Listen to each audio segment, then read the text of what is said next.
All right. Today we're going to talk about research. We're going to talk about the negative of research. Okay. So, first off, I want to thank you for hitting the subscribe button. I want to thank you for watching at least 30 seconds of each ad. That helps all YouTubers get paid. And I am here to get paid. Let's be honest. This good looking, this isn't all just free. You got to pay for this. Anyway, I'm a total pantser. Been that way most of my career. 40 years almost in this business. 38 years, I believe. 15 years of it as a full-time author. So I'm doing something right. I don't know what, but I'm doing something right. Because I'm a pantser, sometimes I'll say, you know what? I need a good character. I need a good setting. I need something. Let me do a little bit of research. And most of the time, that research is like, okay, he's going to work in a sawmill. I've never, as far as I know, I've never worked in a sawmill before. And, at the turn of the century. So let's figure out, let's do some research on sawmills. Okay. And it used to be a whole lot easier before AI, because not saying everything on the internet was true, but you could find stuff that was from legitimate sources that would legitimately talk to you about sawmills. Okay.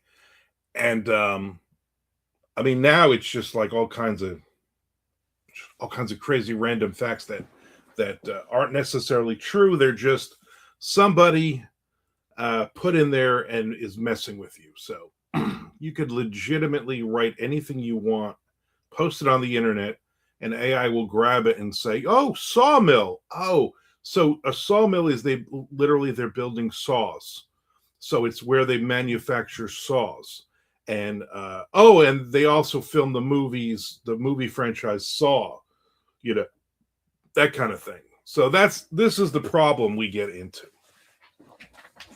But for this video, we're not going to worry about AI. We're not going to worry about all we're going to worry about the stuff that really is out there, and how I could say to myself, you know what, I'm going to, the guy's going to work in a sawmill, and it might not even be a big part of the story. No, go away.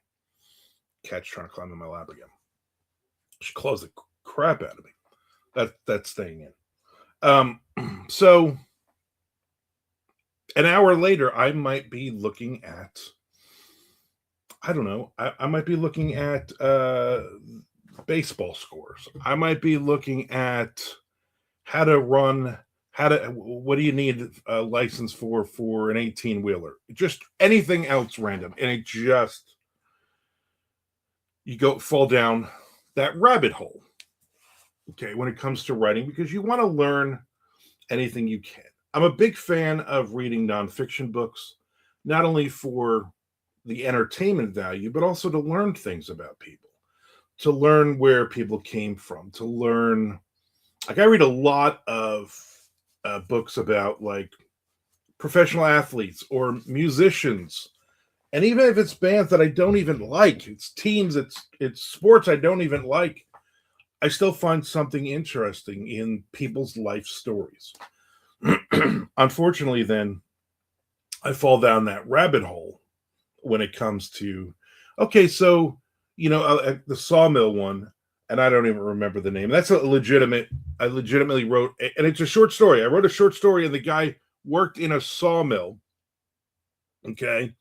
And then, like a Bruce Springsteen song, he gets suckered in by a friend to, hey, you be the driver. We're going to go rob this illegal poker game. All we need for you is to drive. So literally, the sawmill didn't have anything really to do with who he was or anything, other than he's working this dead-end job in a sawmill kind of thing, And then at the end, they go back to the sawmill because they have nowhere else to go, and things go awry. Let's say that in this short story. I don't even remember if this short story ever got published or anything. I just remember as I was starting this to do this, I was like, you know what? That's probably, I remember a lot about all the research I did on that. So during that research, there was a person who did an interview with some local paper, like in Kentucky, I want to say something out there, Ohio, maybe, probably Kentucky, about working in a sawmill. And he's like third generation, and you can just read between the lines and see the guy just did not want to be interviewed, and he was not happy with where his life, took him. Twice divorced, 5 kids he's paying child support on, lives in a double wide, on and on and on. And I don't know what the interview was trying to prove, but it really, all it really did prove was that there are people out there that want something more with their lives. To me, as a writer, that's the way I took that. And so it was very interesting. And I started, whatever the town, and this was years ago, so I don't remember. There was like whatever little, basically sawmill town that he lived in. I started doing a little research. I'm like, well, let me research this town. Maybe I'll put this story in that town, give it some local flavor type of thing. And I'm like, oh, they only had, they had one gas station back then. They had, one diner, one place to eat. Obviously there's no fast food. There's nothing in this place.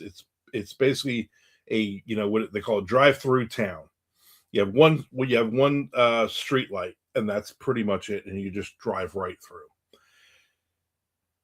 And then I started on and on about, like, living out on a farm. And, well, I want to make this, I don't want to make this, whatever, say I wrote it in 2020. I don't want to make this in 2020, but do I really want to make this 1920? And if he's going to drive a car for them, and maybe I'll make it 1950.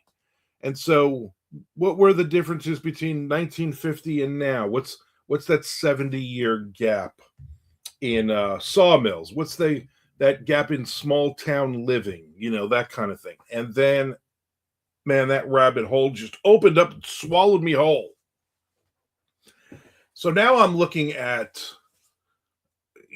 cars of the 1950s, and who could afford a car? Well, these guys ain't going to be able to afford one of these cars. These guys want to be able to afford one of these cars now. So how do they get a car? Was stealing cars? Was that a big thing back in the 50s? It had to be, right? Let's look that up. All right. What about what about laws? What about the police in those rural areas? Is it like every cliche where it's your cousin or your second cousin that is the cop in town? Do we really leave our doors unlocked? It's all that research that doesn't need to be researched, that you, as a writer, I think you don't really need. Okay. Nobody is going to read a 5,000 word short story and at any point go, 1950, when I grew up in a town like that, we always locked our doors. Oh, okay. That's not going to take away from the story. What kind of car he's driving, or they give him to drive, whatever. There's things that are important to a story, and there's things that are not important. Now, those little touches are great. Okay. I dated a girl. And that's all I'm going to say about her. No, she, her son, because I was a writer and he was going to write a story, and he was writing a story like set in like 1920, something like that, 1910, whatever. And about bad guys. He wanted to write, crime thriller, because that's what I was playing around with. And he wrote about them, the guy calling, first part of it was him calling on his cell phone. I'm like, yeah, they didn't have cell phones back then. And he's like, no, yeah, we've always had cell phones. Like, no. And I was like, no. But so that, and again, the kid was like 12 years old. So I think he sold that story and made millions of dollars, and it's a whole series on Netflix now. No. So when you do absolutely no research and you just kind of write like a 12-year-old, then you phone it in, you're just like, yeah, that sounds pretty. Oh yeah, it's 1950. Yeah, this is definitely, this guy's going to have a 68 Corvette. You know what I mean? That doesn't really make all that much sense.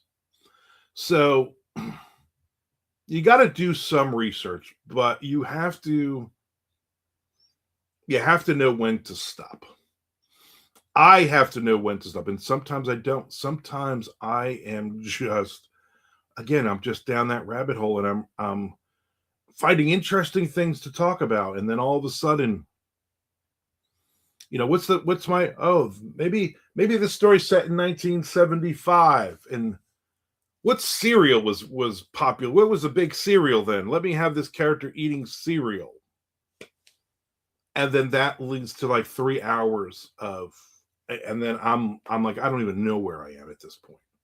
I don't even remember why I got on the internet at this point. So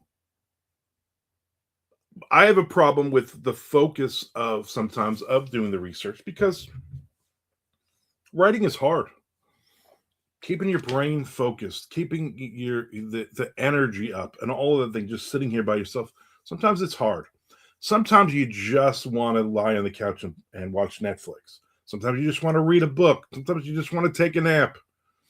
This is, for me, this is a career. This is a business. This is something that I genuinely have to do. Okay. And most of the time, 95% of the time, I want to do this. 95% of the time, I want to be sitting here and writing and stuff. I enjoy it. I love getting this out. I love creating. I love seeing at the end of the day what I accomplished. So it's not that I don't like to write. It's just sometimes I like to play. And I like to fall down those rabbit holes of random facts of things. Okay. As a creative person, my brain is all over the place. I'm thinking of a billion different things all the time. Okay. And for me, that's it's tough. For me, it's tough because I can't sometimes focus. I get days where I don't focus correctly. All right. I suffer from depression. That's not a big secret. I'll probably end up doing a video about that at some point. Um, there's a lot of other things that I call my weaknesses, okay, that get in the way of just saying, you know what, I'm a full-time author. I have 24 hours. I could write a billion words today if I could just concentrate. If I could just sit and stay in this chair and just drink coffee all day and eat pizza and be comfortable in this chair, you know what? I could do this. I could write a ton of books. But the brain doesn't work like that. You get some really good flashes of some phenomenal ideas that I'm just trying to write as quick as I can before they disappear. But for the most part, most of your day is just spent thinking, what if? So that's a lot of it for me at this point. Okay. A lot of this for me is, what can I do to stop myself from falling down that rabbit hole? Okay. And again, as I say all the time, you're on this Armand's opinion. This is my opinion. Have I gotten better at it? Yeah. I don't do it all the time. I'm not. I'm like, well, this chapter of this book, I need a Swedish. I'm a real big Nordic thriller reader. Love it. And watching the TV shows like the Ari's murders, I think they're called, all those. So I'm like, I need a name. So let's research Norwegian female names, Norwegian male names, kind of thing. And I try not to get like, oh, they have to have a meaning. Well, this is the hero. So what's Belgian for hero? I don't do all that. Okay. I'm not going to do all that, but I'm going to figure out what the name means. And if it doesn't mean anything to this, that's fine. I don't want it to be I don't want it to be, oh, means bad persons and this is going to be a hero. That doesn't make any sense. So I am doing that research. But I'm literally saying, okay, I'm going to do this one Google search. I'm going to ignore the AI that's giving you, because none of that is going to be real. Because all it takes is one person to feed in false information. Okay. And so I'll go through and I'll find what I think is a legit website, and I'll look up their names. And then I'll go, that's a good name right there. At that point, the good part of my brain is saying, stop. That's it. You're done. You found a name. Go write your story. Click off. Okay. My thing was, I used to have 400 tabs open. I still do. But not all those tabs are going to be those things. So when I find something, I commit it. I find a name. Okay, his name is Yannick. Committed to memory. I need her name is Bergetta. Committed to memory. Write it on a Post-it note. Write it down somewhere, and then click that off. Don't leave it up, because then the tendency I always have is, well, let me find another name. Well, let me find another name. Well, let me find another. No, I don't want to find 1,000 names. I don't want to do so much research on sawmills that I could legitimately, I can go in there and work and go, yeah, let me run one of these presses. Yeah, you know what I mean? Let me cut some of this wood. So for me, that is a big part of it, is just the control of knowing that my day should not be spent doing all this research. Okay. Now, again, I might do another video at some point on good research, on things that you will need to do and all that. This is not that video. This is too much research. This is too much, and procrastination, which is, what did they, what was my big line? I always used to say when I read, as a kid, when I read the book Dune, I always would say, fear is the mind killer. I believe that's a line from that book. Let me go look it up now. See, rabbit hole. Let me go look that up, and then let me figure out everything about the book series Dune and the movies and sawmills and on and on and on. So that's the problem for me, is too much research. Okay. Now, when I'm writing Monday, Wednesday, Friday here at noon Eastern Standard Time, I'm on YouTube Live, and I'm writing something. One of my books, a short story, whatever, and there's people in the chat, and we talk a lot of just random stuff. Okay, there's just random stuff being brought up. Random. Has anybody read this book?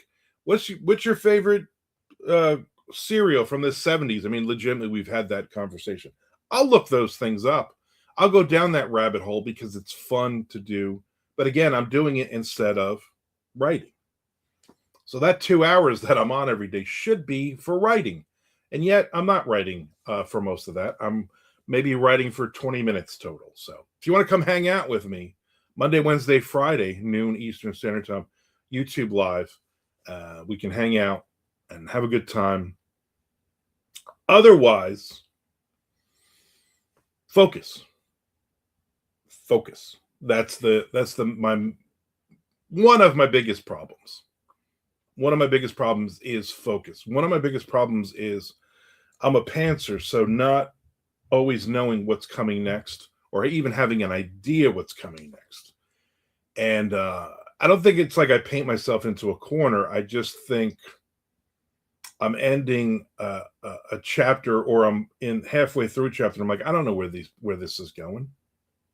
I don't know what this should be. So then I do some research, and I'm like, let's how this character go back to a sawmill? He hasn't been to the sawmill in 2 weeks. Don't just send your character back to the sawmill. I don't want to read a bunch of stories where now everybody's like, oh, let's just write about a sawmill. I don't want those stories. What I do want is for me to get a sense of direction and not to go down that rabbit hole. And again, as always, Armand's opinion. This is just me, just randomly talking about my career, the things that I've done. Do I have all the answers? No, I have hardly any of the answers. So you can watch me. Fake it till you make it in real time on this, I guess, as us young kids say. Otherwise, just be aware that, I don't know, set a time limit, set a page limit of how many different sites you're going to look at, whatever, and don't just fall for, oh yeah, I'm a writer, but I spent the last 5 hours today just researching stuff that I really don't need, because it ends up being one line. Literally, it ends up being, yeah, so Bob worked at a sawmill until he got laid off. Well, then why do we need to know all about the sawmill? That's the idea there. Again, thank you for hitting the subscribe button. Thank you for watching at least 30 seconds of each video. It's not going to kill you. It's only going to help. I appreciate that. Appreciate you. Every Wednesday, every Sunday is a brand new writing video. Monday, Wednesday, and Friday, I am writing. Every morning, coffee of the day, I drink a delicious, different coffee. Hopefully, they're delicious. So keep watching. Keep subscribing, keep doing what you are doing. If you have any questions, or if you have a specific writing question or any question that you want me to answer on these videos where I just basically just talk for 20 minutes, let me know. Drop it in the comments. Send me an email. I'm not hard to find, and I would love to. To do that. I'm not going to remember who you are. I'm going to be honest with you. Most of these ideas are from other people, and I have no idea who gave me these. I just write them down on a Post-it note. So thanks for watching. I really greatly appreciate you.